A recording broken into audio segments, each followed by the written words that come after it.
Yes, this is regarding my portfolio project for my PHIL250 course. My portfolio project relates to the workplace capability of tolerance because when you are critically thinking in order to prove your or state your stance on an ethical dilemma, you must have tolerance not only for what your opponent's going to feel about your stance, but you have to have tolerance for all of the research that you're going to locate on the topic.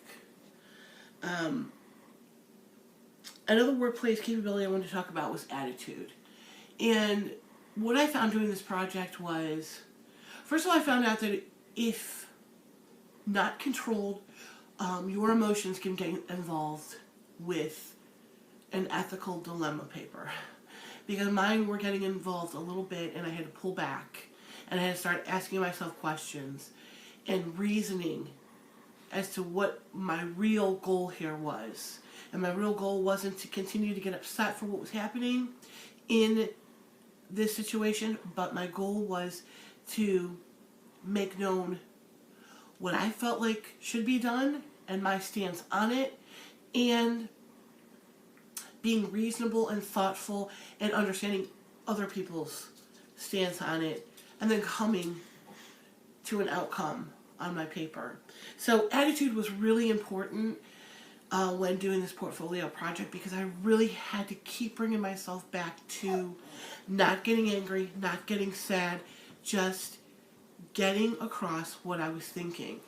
And that was a challenge for me, but it was a very important workplace capability.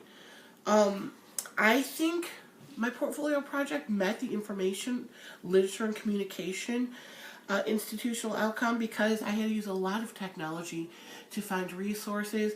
And not only resources, I had to find credible resources.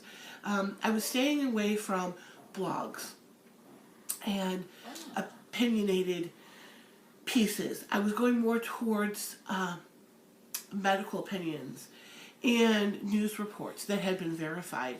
And then, of course, the Brian Stratton Virtual Library. It also met the institutional outcome of relational learning.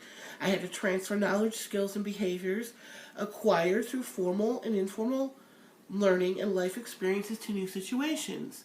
This was a new thing for me. Critical thinking is in this aspect is new for me, when I have to really, tell myself, how I'm thinking, so that I'm aware that I'm critically thinking and that I'm covering all my bases when trying to portray how I feel. Quantitative and scientific reasoning, following established methods of inquiry and mathematical reasoning to form conclusions and make decisions. Yes, that's all I was doing. I was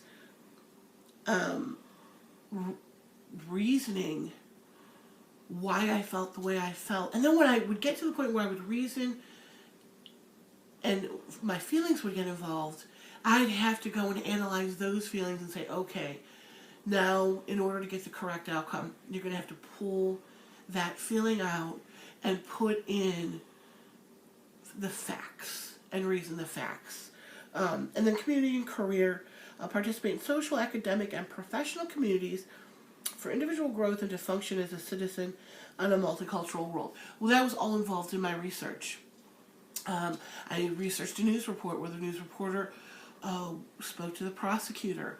The prosecutor was the one who said that the actual parent educator did take a bribe and put the child in danger, ultimately allowing the child to be killed. Because right outside the door was help before Jordan Rodriguez was killed. But he was never given that help because a bribe was taken.